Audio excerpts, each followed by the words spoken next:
Senhoras e senhores, sejam bem-vindos à segunda luta da Sociedade Z Arena, o torneio dos três universos, Baki, Toph e Kengan, onde dividimos 64 lutadores desses três mundos em 3 blocos, e na luta anterior tivemos Yujiro Hama vencendo Kiryu Miyazawa. Hoje, como dito, é a segunda luta do evento, porém, não iremos seguir necessariamente a ordem da lista. A ideia é fazer primeiro toda a primeira etapa em uma ordem aleatória. E essa luta será entre dois monstros que são conhecidos por sua força, resistência e durabilidade em combate, tidos como tanques de guerra na forma de humanos. O primeiro é Kaoru Hanayama, o segundo chefe do grupo Yakuza Hanayama, o grupo que, graças à força desse monstro, o líder, tornou-se o mais temido do meio. Com isso, Hanayama foi apelidado de o Yakuza mais forte do Japão, e também apelidado de Scarface, graças às suas incontáveis cicatrizes de lâminas e tiros. Hanayama não apresenta nenhum estilo marcial, seu estilo é apenas se impor fisicamente. Com 1,91 m de altura e 166 kg, Hanayama é mais do que capaz de escolher não treinar artes marciais, e vocês verão o porquê. Seu oponente será outro monstro, apelidado de Hyperbone, Hiperosso. Seu apelido se deve ao fato dele ter nascido com uma mutação óssea que fizeram seus ossos serem várias vezes mais densos e resistentes do que de seres humanos comuns. Seus dados de altura não foram revelados, mas é seguro dizer que Boris supera tranquilamente a casa dos 2 metros, tendo como base comparativa personagens que medem 1,90 m de altura. Kiryu, que tem 1,90 m, via Boris do lado dele e meio que agachado, e o Boris era ainda muito maior. O peso de Boris também não foi divulgado, mas acredito que esteja tranquilamente muito acima da casa dos 166 kg, graças à densidade óssea várias vezes superior à de humanos comuns. Ou seja, galera, estamos falando de um cara aqui que é superior fisicamente, pelo menos em estrutura, a Kaoru Hanayama. Mas para definirmos quem é superior entre esses dois monstros, precisamos analisar algumas coisas. O primeiro critério será as habilidades gerais de cada personagem, e começaremos com o Hanayama. Ele que nasceu naturalmente forte e não depende de treinamento físico ou artes marciais. Hanayama desenvolveu seu estilo através de incontáveis brigas de rua, e isso fez ele ser respeitado até por personagens como Baki e Yujiro Hama. Mesmo sem experiência em artes marciais, Hanayama desenvolveu muita experiência em combate graças a incontáveis brigas de rua, o que fez ele se tornar extremamente eficaz em combates diretos. Porém, o estilo de Hanayama é simples, consiste em socos e chutes simples. Ele é um lutador fundamentado em força bruta, resistência, força de aperto e determinação. Acredito que dá para colocar mais um asterisco aqui. Honra também é o seu lema principal.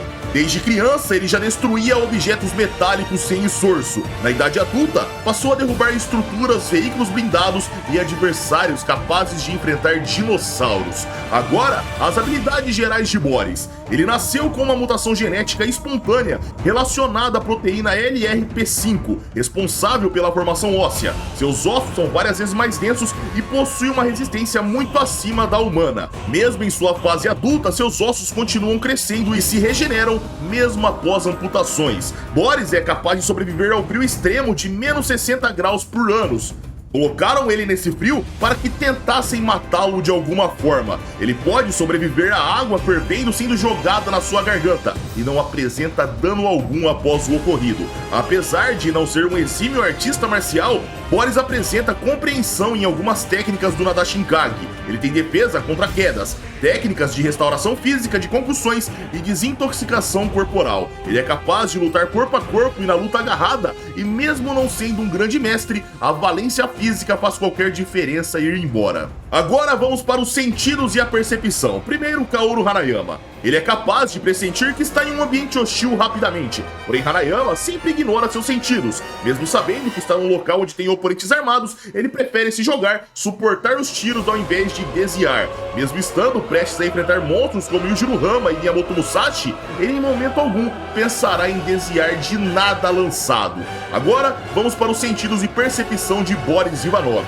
Mesmo sendo um tanque humano, Boris é capaz de realizar emboscadas contra oponentes armados, é capaz de se manter escondido e saber o momento ideal para atacar. Sabe ler os momentos onde pode usar seu corpo como escudo para explosões e ataques. Boris também apresenta capacidade de rastreamento. Tendo isso dito, agora vamos para a inteligência e QI de batalha. Harayama, desde novo, sempre mostrou muita dificuldade na escola. Sua inteligência está totalmente voltada para seu ramo da máfia, mas podemos dizer que ele possui inteligência considerada dentro da média humana. Apesar disso, ele lidera uma poderosa organização da Yakuza. Em combates, Harayama apresenta um QI baixo de batalha, pois ele sempre costuma ser imprudente, prefere receber os golpes diretamente em vez de evitá-los. Inteligência e QI de batalha de Boris. Ele é capaz de manter a distância ideal para seus golpes e pressionar o adversário sem abrir brechas. Ele apresenta adaptação imediata ao combate se necessário. Boris não é nenhum gênio, mas com certeza é alguém sagaz o suficiente para se infiltrar em instalações altamente protegidas e aproximar-se sem ser detectado.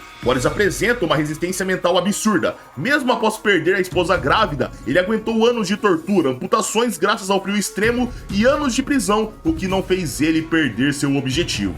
Agora vamos analisar a força física, poder destrutivo, resistência e velocidade. Primeiro, Kaoru Harayama. Desde criança ele já demonstrava feitos insanos. Amassava maçanetas metálicas ao tentar abri-las, rasgava livros grossos com as mãos. Quando seu pai agrediu sua mãe, Harayama apertou o braço dele com força suficiente para explodir o local. Harayama já foi preso na sua adolescência, mas quando quis sair, ele simplesmente destruiu as grades da sua cela com um único golpe. O impacto contra as grades produziu um som tão massivo que foi ouvido por quarteirões. Na sequência, ele destruiu um enorme porão maciço de ferro com um único soco. Harayama já foi capaz de arrancar a cabeça de um javali gigante como se não fosse nada. Sequer sujou seu terno branco. Harayama já destruía paredes com golpes quando ainda era adolescente. Na sua fase adulta, ele era capaz de destruir casualmente com um soco um veículo resistente a disparos de bazuca e minas terrestres. Conseguiu interromper a investida de Piccolo sem sofrer ferimentos. Piccolo era capaz de matar um Triceratops com uma investida, galera, e arremessar veículos militares como se não fosse nada. O cara pegava com a mão e jogava. Mas com Harayama, isso não acontecia. No seu Gaiden em Scarface, um monstro chamado Tokura descarrilhava trens, tombava caminhões e destruía carros. Mas isso não impediu Harayama de lançá-lo para longe com um único soco. Em alto mar, Harayama matou um tubarão branco gigantesco, que muitos consideram um megalodon. Harayama já foi capaz de simplesmente lançar uma limusine ao mar, galera, usando apenas força bruta. Mas talvez seu feito mais insano de força foi acertar Yujiro Hama no rosto com força suficiente para fazê-lo sangrar pelo nariz. E caso toda essa potência não baste, Harayama recorrerá à sua força de aperto, algo que é tratado na obra como uma das suas armas mais perigosas, se não a mais perigosa. Considerado um talento natural extraordinário, Harayama, ao cerrar o punho com força máxima, foi capaz de produzir uma pressão tão intensa que as pessoas próximas sentiram seus corpos pesarem e tiveram dificuldades para permanecer em pé. O autor compara metaforicamente tal força à gravidade de uma estrela entrando em colapso e formando um buraco negro. Mas como eu disse, galera, isso é uma comparação metafórica. O Harayama, obviamente, atraiu sim as pessoas para perto, elas tiveram dificuldades para se manter em pé, mas isso não chega nem perto da força de um buraco negro. É apenas uma metáfora. Em termos de resistência e durabilidade, Harayama já foi capaz de sobreviver a disparos que atingiram regiões vitais. Mesmo tomando um disparo de um rifle .50 no coração e no cérebro, Harayama não morreu e, apesar de ter ido para o hospital, em poucas horas ele estava andando normalmente e lutando como se não fosse nada, tomando mais tiro. Mesmo sendo alvejado em diversos locais do corpo por pistolas submetralhadoras, tais armas não podem varar a invulnerabilidade de Harayama, apenas causam ferimentos superficiais. Harayama já sobreviveu a explosivos detonados diretamente jogados no seu rosto. Miyamoto Musashi comparou aquele corpo com um castelo de carne que sua espada não podia cortar de forma devida. Musashi, em sua vida adulta, fatiou animais gigantes como yashas e touros enormes. Ele conta que fatiou um Oni. Vimos ele fatiar um caminhão blindado, mas Harayama era diferente. Musashi reconheceu que acreditava não existir nada no mundo que ele não pudesse cortar, pelo menos até enfrentar Kaoru Harayama. Harayama foi capaz de resistir aos golpes de Spec, que danificou a Estátua da Liberdade a ponto de exigirem um reparo rápido, ou a mesma iria ceder. Harayama uma vez foi pro hospital, galera, e simplesmente caiu do último andar até o solo, destruiu a parede do último andar e bateu contra o concreto lá embaixo. No chão, Harayama simplesmente não apresentou nenhum dano da queda. Se eu não me engano, pegou seu cigarro, acendeu e saiu andando como se não fosse nada. Ele possivelmente é imune aos efeitos do álcool, consegue beber grandes quantidades de uísque e não apresenta qualquer qualquer efeito. Mesmo diante de ferimentos potencialmente fatais, Harayama permanecerá consciente e ativo por longos períodos. Ele é capaz de resistir a envenenamento mesmo após estar gravemente ferido. Seu organismo suporta substâncias que seriam fatais para humanos comuns. Harayama já foi capaz de suportar as mordidas do Goldou de Jack Hama. Algo que, para quem conhece a obra, sabe que está na casa das dezenas de toneladas e é uma arma extremamente absurda. Hoje mesmo, para fazer esse vídeo, eu tava dando uma olhada nos meus outros vídeos do canal e eu vi alguns comentários. Pô, não faz sentido, o Harayama aguenta tudo isso e simplesmente vai tomar mordida do Jack Hama e vai sangrar? Galera, as mordidas de Jack Hama não são mordidas normais, estão numa escala totalmente diferente. O cara mastiga ferro, o cara mastiga colunas, ossos, é capaz de mastigar materiais de construção. Então vocês que falam que o Harayama sangrou um pouco para mordidas, algo que ele sangrou mas sequer tomou dano, devem repensar, porque aguentar as mordidas de Jack e não esboçar reações é sim um feito impressionante. Agora, em termos de velocidade de movimento e reação, Harayama em corrida já foi capaz de perseguir e alcançar um carro em alta velocidade. Ele é capaz de desviar de disparos, mas opta em não fazê-lo. Ele é capaz de ter reações suficientes para acompanhar lutadores extremamente velozes, apesar de não ser sua especialidade. Harayama é capaz de combater a elite do universo de Baki. Sua aparência pesada e estilo de luta faz com que sua velocidade seja frequentemente subestimada. Porém, em Scarface, mesmo após sair do hospital onde ele havia sido baleado no cérebro e no coração, vimos Harayama ter reação suficiente para pegar um corpo e colocar na frente de disparos de submetralhadoras numa distância de pouquíssimos metros. O cálculo em pixel diz que é em torno de 1,50 m a 1,70 m de distância. Harayama estava sendo alvejado nas costas e na frente, fora outros ângulos que ele já havia lidado anteriormente, e mesmo assim foi capaz de reagir a essas balas. Ele pode trocar golpes com personagens, galera, que quebram tranquilamente a barreira do som e fogem da visão humana. Agora vamos para Boris Ivanov.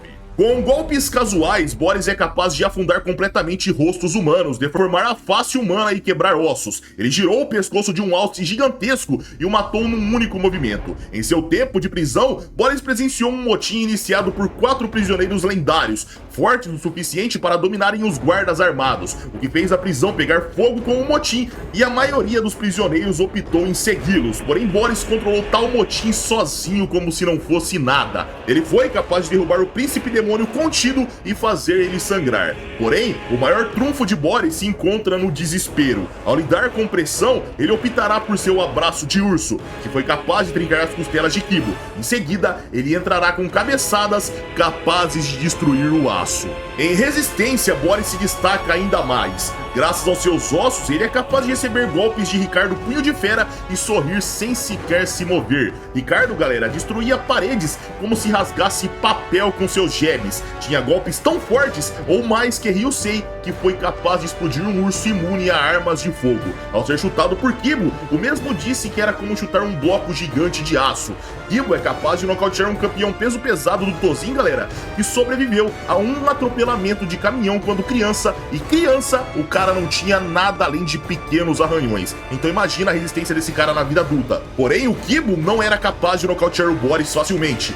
Boris é capaz de sobreviver ao Kaikanken, que é uma técnica que atinge órgãos internos. Tal técnica atravessou seu diafragma, atingiu seu coração, e isso seria capaz de levá-lo à falência cerebral. Mas Boris não era um humano comum, continuou em pé e consciente. Ele sobreviveu à explosão de um lança-granadas que explodiu um lago congelado e emergiu vivo como se não fosse nada. Boris possui recuperação extremamente elevada, consegue tratar concussões, controlar a respiração, utilizar técnicas de restauração, recuperar-se de danos cerebrais, continuar lutando após golpes potencialmente fatais. Kiryu o descreveu como um zumbi que fica mais forte depois que apanha, e isso é uma característica de Boris. Conforme o tempo passa, seus ossos fazem ele ir ficando cada vez mais forte e resistente. Kiryu, fora do seu auge, lutou contra Boris e foi algo que o deixou traumatizado, pois era um inferno bater naquele zumbi que sempre voltava mais forte. Porém, Boris apresenta um problema. Ele precisa se defender usando seus ossos na maior parte dos casos. Em sua morte na qual ele queria morrer, ele foi acertado no coração. Mesmo uma pistola normal foi capaz de atravessar sua musculatura e chegar no coração. Como eu disse, Boris queria morrer. Sequer tentou enrijecer sua musculatura para aguentar o dano ou colocar ossos na frente, o que faria ele bloquear o dano do disparo tranquilamente. E o mais importante, galera, o disparo não pegou no osso externo das costelas, o que fez o projétil chegar no coração e possivelmente ceifar sua vida. Digo possivelmente porque, conhecendo Toph, a gente sabe que esse personagem pode voltar a qualquer momento, mas até então Boris Ivanov está morto. Em termos de velocidade e reação, Boris é capaz de desviar de disparos facilmente, pegar corpos para se defender de uma chuva de disparos, pode trocar golpes com lutadores que quebram a barreira do som. Nomes como Kibo, Garcia e Ricardo eram bem superiores em velocidade, mas não a ponto de darem blitz em Boris. O próprio narrador descreve suas dominações como uma enorme velocidade ofensiva. E aqui, galera, eu preciso dizer que Kibo e Garcia não estavam lutando a sério contra Boris. Até Ricardo eu acredito que não lutou 100%. Porém, esses mesmos contidos tiveram combates na qual eles tiveram problemas com Boris Ivanov. Bom, agora tendo tudo isso analisado, vamos para os comparativos finais. É inegável, galera, Boris é superior a Hanayama em artes marciais e inteligência. Em velocidade, ambos apresentam feitos bem equivalentes, como serem capazes de lidar com disparos pegando inimigos, colocando eles na frente mesmo diante da chuva de disparos. Eles podem lidar com oponentes que superam a velocidade do som tranquilamente, e Boris também é equivalente em recuperação. Ele e Hanayama já mostraram ser aptos a voltarem ao combate, mesmo após serem danificados no cérebro. Porém, Boris faz isso graças às técnicas do Nadashinkage, que curam através do Ki. Só que a equivalência para por aí, galera. Quando comparamos a força de Hanayama, vemos que ele está num patamar acima. Os melhores feitos de Boris incluem quebrar um pescoço de um alce gigante, esmagar seres humanos como se não fossem nada, subjugar oponentes capazes de destruir paredes, porém, Hanayama tem feitos bem acima disso. Ele foi capaz de destruir um veículo militar super resistente a bazucas e minas terrestres com um único soco. Ele parou a investida de Piccolo, que matava Triceratops, jogou Tokura pra longe, que tombava caminhões, e é capaz de descarrilhar trens com golpes únicos. E o mais impressionante, fazer Yujiro Hama sangrar. Enquanto Boris quebra pescoços normais com um aperto, Hanayama é capaz de atrair seres humanos pra perto com seu aperto. É capaz de fazer Jack Hama gritar em combate. Boris se aproxima em resistência à ossa de Hanayama. Mas quando falamos de resistência muscular, Hanayama simplesmente está num patamar acima. Mesmo um disparo de .50 no coração e cérebro não foram capazes de matar Hanayama. Obviamente, tais disparos colocaram sim Hanayama em risco de vida, mas Boris, com uma pistola, mesmo querendo ser morto, teve sua musculatura atravessada e o coração atingido. Hanayama, galera, nem mesmo sendo pego de surpresa, teria seus músculos perfurados a ponto de chegar no coração por disparos de pistola. E isso a gente já viu na obra algumas vezes. Então, em um combate, ao meu ver, Hanayama o superaria fisicamente, o que levaria Boris ao desespero, faria ele eventualmente apostar no seu abraço de urso e cabeçadas. Porém, uma vez grudado em Hanayama, fazendo ele tomar algumas cabeçadas e fazendo um leve sangramento nasal em Hanayama, Boris ficaria suscetível aos apertos do Yakuza. Essa batalha terminaria com Hanayama vendo Boris querendo lutar em respeito à sua falecida esposa. Porém, o Yakuza mais forte o abraçaria e diria: "Orgulhe-se, você é forte, mas eu não sou seu inimigo. Pode descansar." E dessa forma, galera, com Hanayama vencendo com uma dificuldade mínima e não levando danos para os combates subsequentes, o vídeo chega ao fim. Eu espero que vocês tenham curtido a análise. Se sim, like para ajudar o canal, se inscrevam no canal se não forem inscritos, e caso queiram vídeos exclusivos é só virar membro do canal. Minhas redes sociais vão estar aqui na tela caso queiram me seguir. E é isso aí, pessoal. Eu tô indo nessa, um abraço, fiquem com Deus e tamo junto.